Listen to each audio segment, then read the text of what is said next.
नमस्कार दोस्तों यदि मुझे कोई अपना मटेरियल सैंपल के तौर पर कहीं भेजना है और सपोज उसकी वैल्यू 50,000 रुपये से ज़्यादा है। अब आप सोचेंगे सर सैंपल की वैल्यू भी 50,000 रुपये से ज़्यादा होती है। तो सपोज आप एग्जांपल लेके चलिए कि सपोज आपको कोई मटेरियल भेजना है, वो सैंपल है, उसकी वैल्यू 50,000 रुपये से ज़्यादा भी है।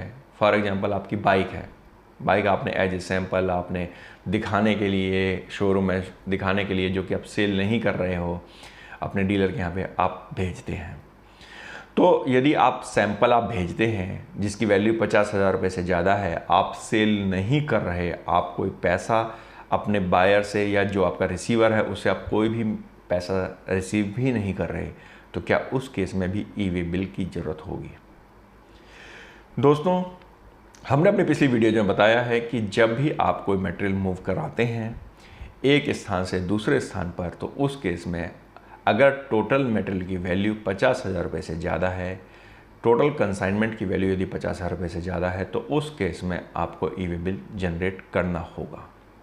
इरेस्पेक्टिव ऑफ दिस कि वो मटेरियल आप सेल कर रहे हैं या आप उस मटेरियल को जॉब वर्क पर भेज रहे हैं या आप उस मटेरियल को एज ए सैंपल भेज रहे हैं। जी हाँ दोस्तों, इवन यदि आप एज ए सैंपल यानी सैंपल के तौर पर भी यदि आप कोई मटेरियल को मूव कराते हैं, उस केस में आपको ई वे बिल जनरेट करना होगा।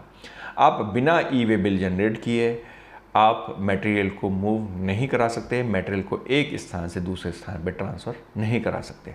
यदि आप ऐसा करते हैं तो उस केस में आपके ऊपर पेनल प्रोविजंस लग जाएंगे। दोस्तों, आप ध्यान रखिए कि कभी भी आप कोई भी मूवमेंट कराते हैं गुड्स का एक स्थान से दूसरे स्थान पर, चाहे वो सैंपल के तौर पर ही क्यों ना हो, चाहे वो जॉब वर्क के तौर पर ही क्यों ना हो, चाहे आपको उसके अगेंस्ट पेमेंट मिलनी है या नहीं मिलनी है, आपको ई वे बिल जनरेट करना होगा।